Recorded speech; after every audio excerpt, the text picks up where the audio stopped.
sous la coordination d'une ONU à la hauteur des défis existentiels de l'humanité,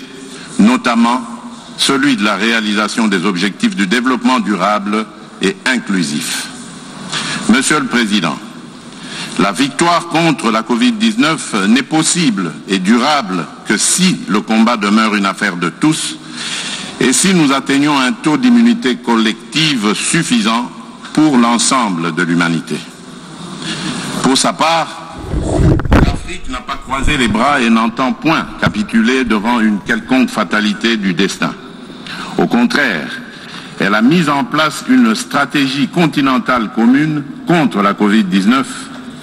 Dans ce cadre, elle a créé un fonds de réponse à la Covid-19 et lancé une plateforme de fourniture médicale pour garantir à tous ces pays l'accès aux équipements et fournitures nécessaires. L'Afrique a signé le 28 mars 2021 par le canal de l'African Vaccine Acquisition Trust, AVAT en sigle, un accord pour l'achat de 220 millions de doses de vaccins et certains pays africains ont initié le projet de création de l'Agence africaine de médicaments. D'autres produisent déjà des vaccins sous licence. D'ici janvier 2022, le nombre de vaccins à distribuer dépassera dans notre continent les 25 millions de doses par mois. Des chercheurs africains de renommée mondiale en sciences médicales ont proposé une gamme de remèdes efficaces contre le coronavirus qui méritent d'être soutenus par notre organisation mondiale et les institutions scientifiques spécialisées. À ce sujet, je saisis cette occasion pour remercier tous les partenaires qui ont apporté leur appui aux efforts du continent dans la lutte contre cette pandémie. Quoi qu'il en soit, tout en nous félicitant des projets incontestables de la science médicale en ce qui concerne le dépistage du virus et l'invention du vaccin dans un temps record, il y a lieu de constater malheureusement que le mal est encore loin d'être éradiqué. La récurrence de la pandémie, qui comme une hydre en est à sa troisième vague, plus virulente que les précédentes, notamment en Afrique et dans d'autres contrées du monde, inquiète et consume les espoirs suscités par ces avancées significatives. C'est pourquoi, pour renverser définitivement la tendance actuelle, les actions ci-après me paraissent urgentes. Premièrement, augmenter la capacité des tests dans les pays qui ne disposent pas de produits de laboratoire requis. Deuxièmement, assurer un approvisionnement suffisant et rapide en médicaments et équipements nécessaires à la prise en charge des malades. Troisièmement, généraliser la vaccination en approvisionnant en vaccins ceux qui ne les produisent pas et en les dotant de capacités de production locales. C'est ici le lieu de lancer un appel à la communauté internationale pour soutenir le projet de création de l'Agence africaine des médicaments. Quatrièmement, encourager la recherche médicale et accroître la coopération scientifique entre les institutions universitaires. Et enfin, cinquièmement, soutenir les politiques de réforme de structures sanitaires et élargir la couverture de santé, des soins de santé au plus grand nombre dans les pays en développement. Monsieur le Président, la Covid-19 n'est pas seulement destructrice de vies humaines, elle est aussi un virus de l'économie mondiale qu'elle a plongé dans la récession, aggravant ainsi notamment la vulnérabilité et la dépendance des économies des pays pauvres, dont beaucoup sont africains. De plus, l'impact de la baisse généralisée des activités économiques a été particulièrement ressenti en Afrique par les populations les plus vulnérables, dont les femmes et les enfants, notamment par la perte d'emploi, la chute des revenus et les déperditions scolaires. Aussi, en même temps que nous nous employons à extirper le coronavirus de la vie de nos populations, devons-nous nous atteler à relancer l'économie mondiale au risque de fragiliser davantage ces populations, de briser leur résilience et de compromettre pour longtemps le retour à la prospérité ainsi qu'à la normalité sociale. Nous ne pouvons gagner cette bataille que dans le cadre d'un effort commun et sur base d'une feuille de route définie ensemble. Ceci exige un partage des responsabilités et plus d'équité dans la complémentarité que commande la mondialisation de nos économies et la globalisation des enjeux internationaux. Dans le contexte actuel de la crise sanitaire due à la pandémie de Covid-19, les économies africaines ont grandement besoin de financement pour se redresser, cela d'autant plus que les efforts pour amortir le choc de la pandémie et limiter ses dégâts collatéraux se sont avérés nettement insuffisants comparativement aux pays nantis. Dès lors, la reprise qui s'amorce risque d'être inégale, creusant ainsi davantage les écarts entre l'Afrique et le reste du monde. C'est pourquoi l'Union africaine salue toutes les initiatives portant sur le financement des économies africaines affectées par la Covid-19, notamment celle du G20 sur la suspension du service de la dette et du cadre commun pour la restructuration de la dette, celle du sommet de Paris du 18 mai 2021 qui a lancé l'idée d'un New Deal, celle du 4e sommet du pacte G20 pour l'Afrique, aussi appelé Compact with Africa, de la reconstitution ambitieuse des ressources de l'IDA 20 et surtout de la nouvelle allocation de 650 milliards de dollars américains de droits de tirage spéciaux du Fonds monétaire international pour répondre aux besoins de financement des économies des pays en difficulté par suite de la pandémie. Toutefois, les 33 milliards de DTS alloués à l'Afrique dans ce cadre sont totalement insuffisants au regard de l'immensité de ses besoins de relance économique. C'est pourquoi il est nécessaire que les Nations Unies et ses États membres appuient l'objectif du sommet de Paris d'atteindre 100 milliards de DTS pour l'Afrique grâce à la réallocation aux pays pauvres de 25% de DTS alloués aux pays riches. Au demeurant, une partie de cette réallocation pourrait contribuer à l'augmentation du capital de la Banque africaine de développement et de la Banque mondiale. Il est également souhaitable que ces ressources exceptionnelles concourent à promouvoir plus vigoureusement l'entrepreneuriat des jeunes en Afrique, l'accès aux capitaux pour les petites et moyennes entreprises, ainsi que l'économie verte. C'est dans cet état d'esprit que je demande un soutien massif des partenaires techniques et financiers de l'initiative de l'Alliance sur l'entrepreneuriat en Afrique, annoncée lors du sommet de Paris, qui tiendra sa réunion constitutive dans les prochaines semaines. La République démocratique du Congo plaide pour l'accélération de la mise à disposition effective des ressources par le FMI, sans oublier l'impératif d'alléger la dette des pays africains et de matérialiser toutes les promesses faites à l'Afrique en compensation des sacrifices consentis afin de préserver l'humanité contre le réchauffement climatique. S'agissant particulièrement du réchauffement climatique,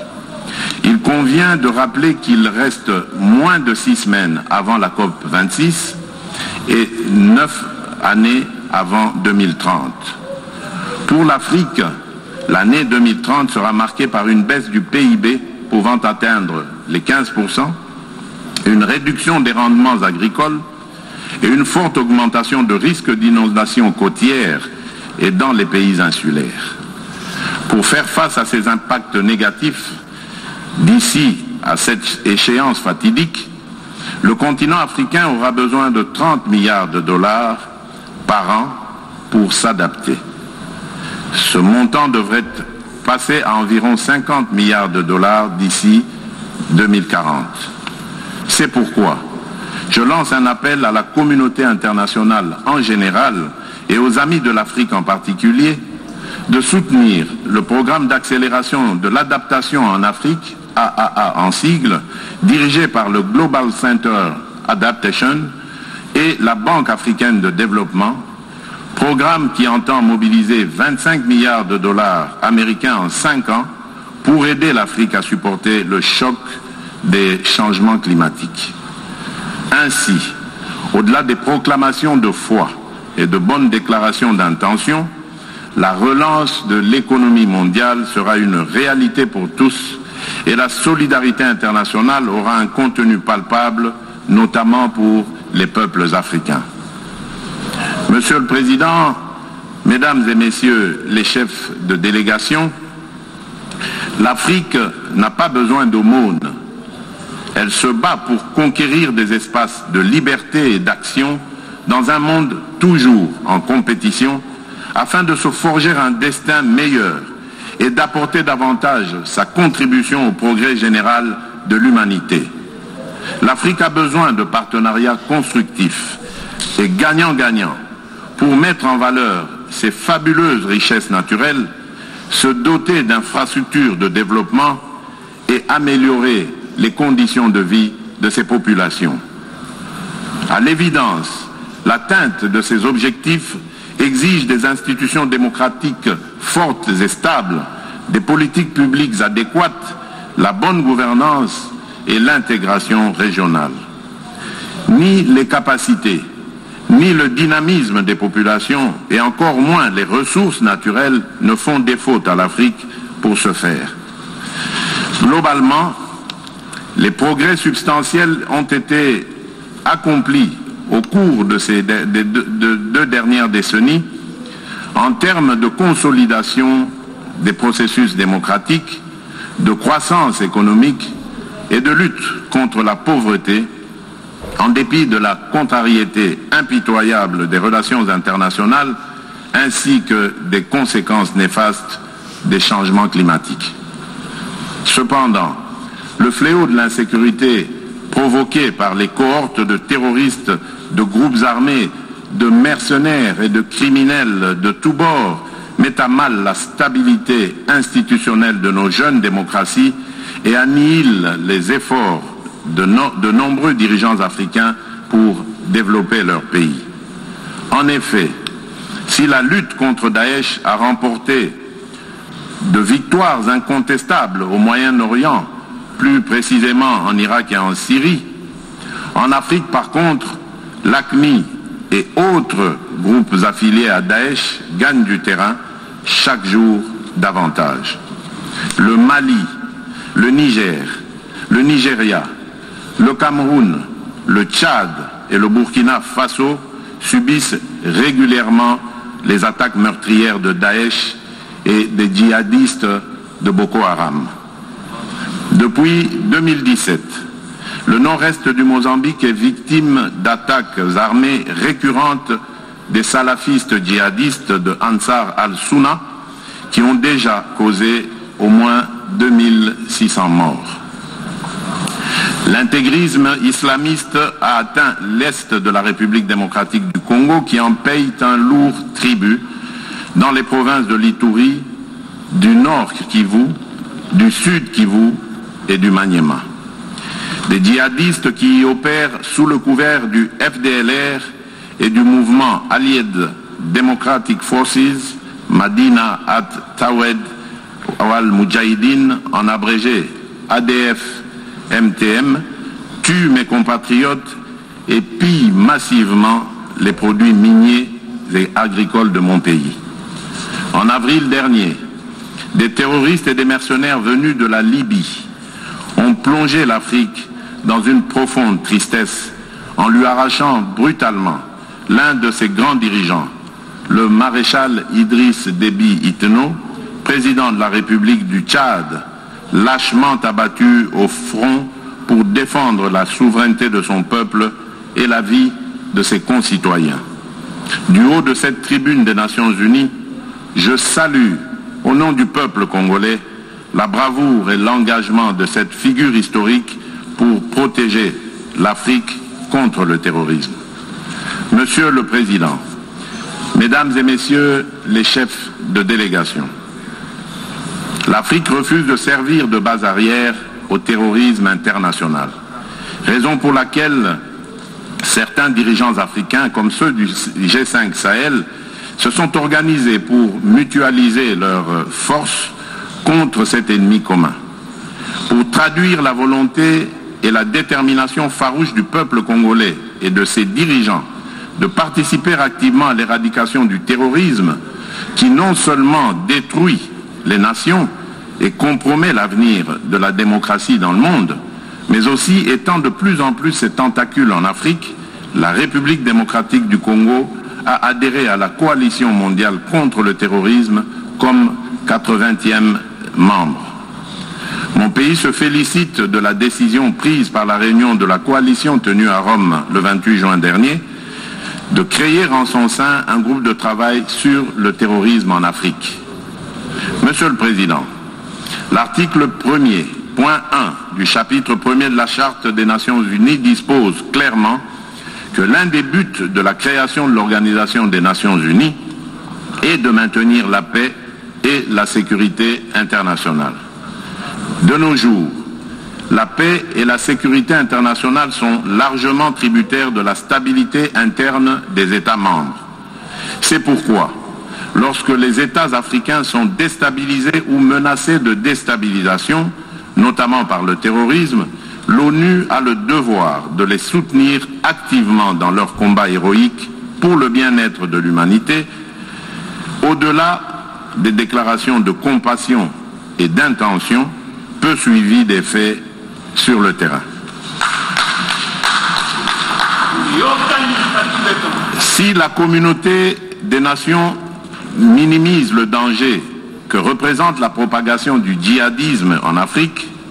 si elle n'adopte pas une stratégie globale et efficace pour éradiquer ce fléau, les plaies ouvertes dans la zone saharienne, en Afrique centrale et australe, continueront à se métastaser jusqu'à faire jonction pour devenir une menace réelle pour la paix et la sécurité internationale. Aussi, la République démocratique du Congo soutient la mise en œuvre d'une stratégie mondiale contre le terrorisme sur les piliers ci-après. L'adoption des politiques sécuritaires concertées, le renforcement des moyens des États, notamment par la mutualisation des ressources et l'échange d'informations sécuritaires, le respect des droits de l'homme et la prévention. Dans le cadre de la prévention, justement, il est essentiel de souligner qu'en sus du traitement sécuritaire impliquant les services d'intelligence et d'action, nous devons promouvoir le traitement socio-économique en amont, centré sur l'éducation, l'emploi des jeunes et la lutte contre la pauvreté pour extirper durablement le terrorisme de nos sociétés. Tant que les injustices et les inégalités entre les nations et les individus persisteront dans le monde, le terrorisme trouvera toujours un terreau fertile pour son émergence et sa propagation. Monsieur le Président, Mesdames et Messieurs les chefs des délégations, les peuples africains et leurs dirigeants sont suffisamment conscients de ce que le développement de leur continent relève de leurs responsabilités exclusives et dépend de l'intégration de leurs pays respectifs dans une zone de libre-échange. Celle-ci devra en effet favoriser les mouvements des personnes et des biens, ainsi que la complémentarité des intelligences, des énergies et des projets.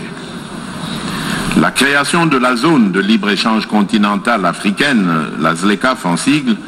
procède de cette prise de conscience de la volonté des Africains de consolider leur indépendance économique et d'un impératif de développement de l'Afrique dans un monde où les pauvres n'ont droit qu'à la commisération et au mépris. Réussir la ZLECAf, c'est-à-dire la rendre effective et la transformer en un vaste marché de plus d'1 milliard de consommateurs, devient aussi un enjeu et un défi majeur, aussi bien pour les dirigeants que pour les élites africaines au cours de ce XXIe siècle. En République démocratique du Congo, nous sommes convaincus que l'Afrique gagnera cet enjeu et relèvera ce défi puisqu'elle en a les moyens et la détermination. Les principaux instruments de cette grande ambition d'intégration africaine sont notamment la réalisation des projets régionaux et continentaux prioritaires inscrits dans l'agenda 2063, la conclusion des partenariats entre les États africains, la mise en œuvre des politiques internes incitatives à l'investissement privé, notamment par l'amélioration du climat des affaires, la diversification et l'industrialisation des économies nationales, le règlement pacifique des différends entre États dans le cadre des institutions et mécanismes propres au continent, selon l'option levée par l'Union africaine qui veut qu'aux problèmes africains, il y ait des réponses africaines. C'est sur base de cette option de la charte de l'ONU et du principe de subsidiarité que depuis mon accession à la présidence en exercice de l'Union africaine, je m'emploie à faciliter le règlement du différend qui divise l'Égypte, le Soudan et l'Éthiopie sur l'opérationnalisation du grand barrage de la Renaissance éthiopien, construit par cette dernière sur le Nil bleu. À cet effet, j'ai pris des initiatives suivantes. L'organisation de négociations de Kinshasa en avril et les consultations directes avec les plus hautes autorités des trois pays par moi-même lors de ma tournée diplomatique du mois de juin dans leurs capitales respectives. Cette démarche a permis d'identifier les quelques points qui nécessitent encore une harmonisation entre les parties pour conclure un accord juste et contraignant, prenant en compte les intérêts de chacune d'elles et favorisant un climat de confiance mutuelle indispensable pour que ce grand barrage devienne un d'intégration économique régionale et de solidarité entre l'Éthiopie, l'Égypte et le Soudan. Ces points ont été communiqués aux trois pays et dans un proche avenir, les discussions vont reprendre. Je demeure confiant car non seulement les dirigeants des trois pays sont déterminés à régler leurs différends par le dialogue dans le cadre de l'Union africaine, mais aussi ils ne cessent de renouveler leur confiance en la facilitation de l'Union. Je saisis cette opportunité pour les en remercier et rassurer les observateurs ainsi que tout État ou institution accepté par les parties que leur accompagnement sera le bienvenu. Monsieur le Président, ces derniers temps, des crises politiques ont éclaté dans quelques États en Afrique. Ces crises ne peuvent pas occulter les énormes progrès accomplis par la majorité des pays africains en matière de démocratie et de bonne gouvernance. Je voudrais rassurer la communauté des nations que le processus de démocratisation reste irréversible en Afrique. Les soubresauts du moment ne sont que les avatars d'un processus démocratique laborieux, certes, mais qui se construit avec le temps et pierre par pierre. Les peuples africains ne toléreront plus de régime militaire ou autocratique. C'est ainsi que le peuple congolais poursuit sa noble et exaltante lutte contre la dictature, l'autocratie et les antivaleurs qui structurent encore notre agir. Dans ce cadre, dès mon accession à la magistrature suprême, j'ai entrepris des actions et des réformes politiques et économiques profondes. Je me suis farouchement opposé à toute velléité de perpétuer le règne des antivaleurs fondées sur la prédation et violation des droits humains, ce qui a conduit aux ajustements institutionnels de décembre 2020 et du premier trimestre 2021, à la grande satisfaction de mes compatriotes qui n'ont jamais cessé de réclamer le changement radical de la gouvernance de notre pays. Au plan économique, la République démocratique du Congo est entrée en programme avec le Fonds monétaire international au mois de juin dernier et bénéficie de l'assistance de la Banque mondiale pour réaliser de grands projets sociaux et des infrastructures de base. À la faveur de la mise en œuvre de réformes courageuses, la croissance économique s'est accélérée pour dépasser les 5% l'an, l'inflation s'est décélérée et la monnaie nationale, le franc congolais, s'est stabilisée sur le marché d'échange. Puisque l'amélioration des recettes internes est une de nos priorités et le gouvernement de la République démocratique du Congo conduit, depuis mon avènement à la tête du pays, une politique rigoureuse de lutte contre la corruption, les détournements de deniers publics et l'impunité. Les résultats sont déjà perceptibles avec l'augmentation substantielle de recettes depuis le second trimestre de cette année. Par ailleurs, nous ne cessons de sillonner l'Afrique et le monde pour réchauffer la coopération multilatérale et bilatérale et inviter les investisseurs en République démocratique du Congo afin de créer des richesses et des emplois en faveur de notre jeunesse. Aussi, le gouvernement de la République a-t-il déjà conclu des accords de partenariat avec plusieurs pays et groupes d'investisseurs privés.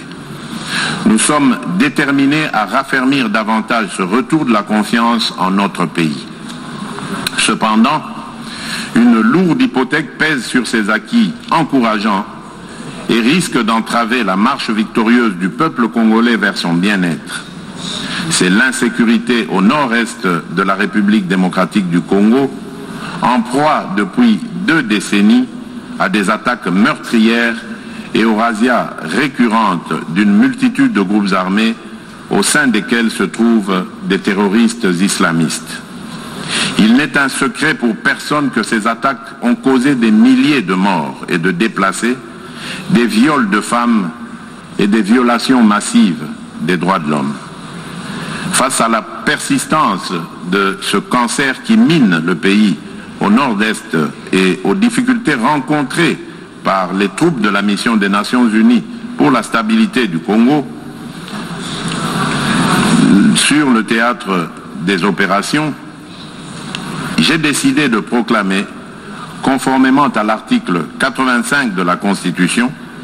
l'état de siège pour mettre fin à l'insécurité dans une région stratégique de la République démocratique du Congo. En vertu de ce régime constitutionnel d'exception, les forces armées de la République assument la totalité de la responsabilité de la gestion administrative et sécuritaire des provinces concernées, en même temps qu'elles mènent des opérations militaires. Grâce à l'état de siège, des avancées importantes ont été réalisées, notamment la neutralisation de plusieurs centaines de miliciens, les redditions de nombreux éléments de ces groupes armés, la récupération d'armes et de munitions par les forces armées de la République, le démantèlement de plusieurs réseaux de trafic illicites d'armes, de munitions, de minerais et de ravitaillement des groupes armés en produits divers. La récupération de nombreuses localités de l'Est du pays qui étaient jadis occupées par des rebelles, la libération de nombreux otages autrefois détenus par les groupes armés, dont les ADF, la réouverture de certains axes routiers importants qui étaient jadis sous le contrôle des forces négatives et la réduction sensible des incursions contre la population civile. Ces résultats constituent une opportunité à capitaliser en nous mobilisant tous,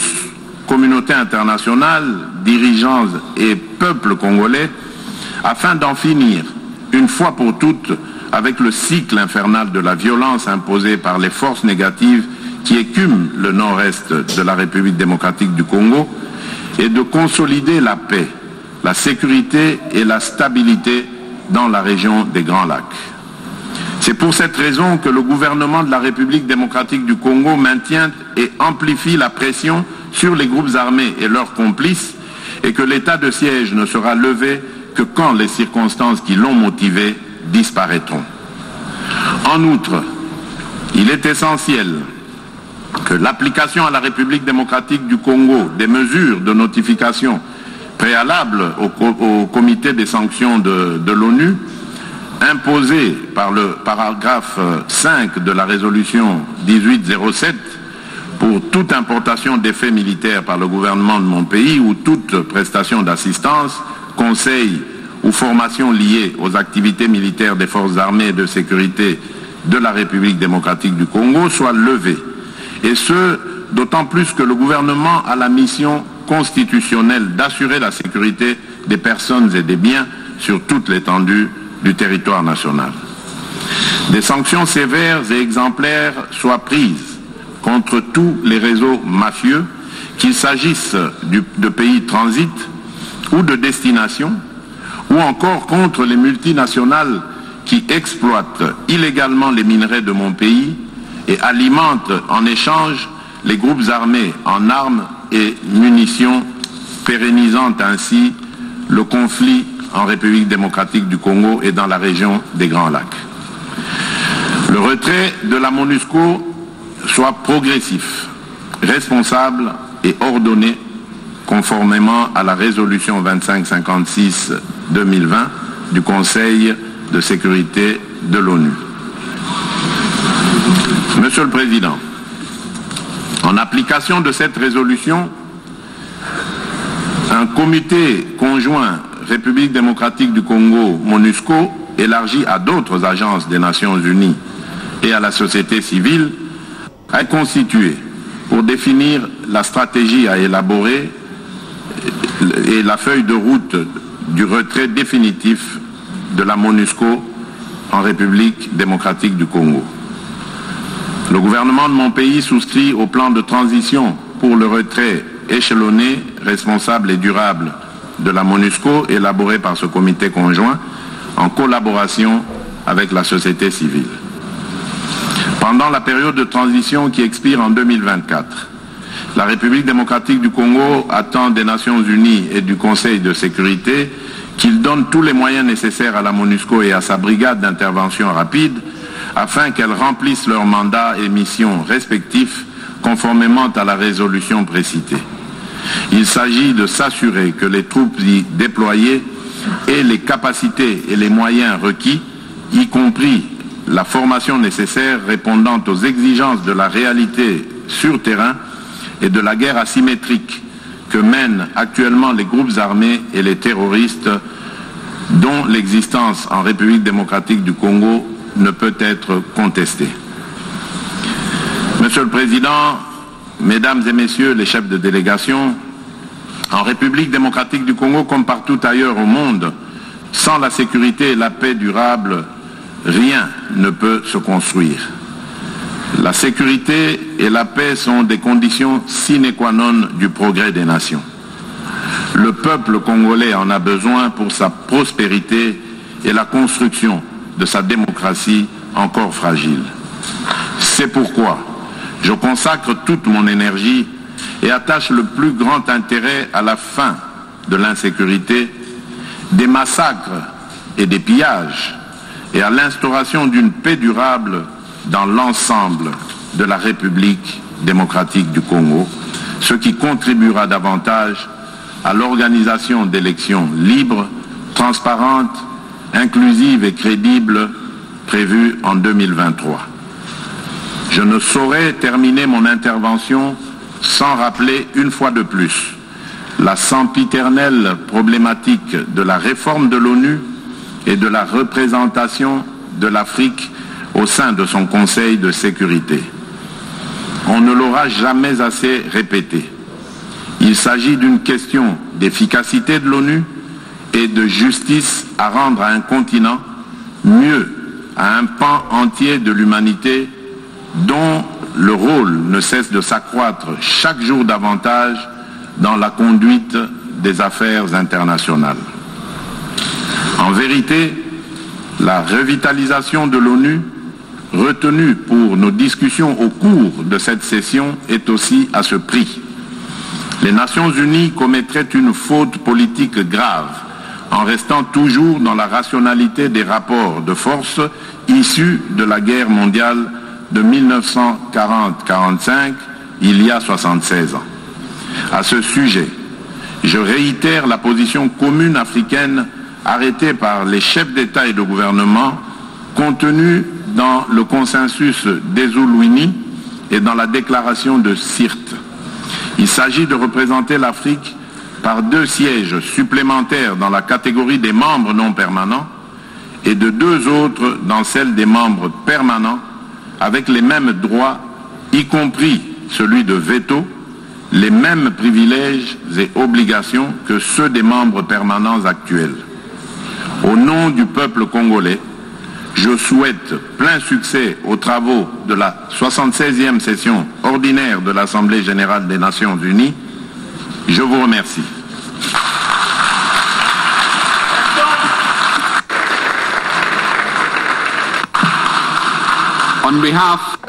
Au nom de l'Assemblée générale, je tiens à remercier le président de la République démocratique du Congo pour l'allocution qu'il vient de prononcer. Je prie le protocole de vouloir accompagner son Excellence.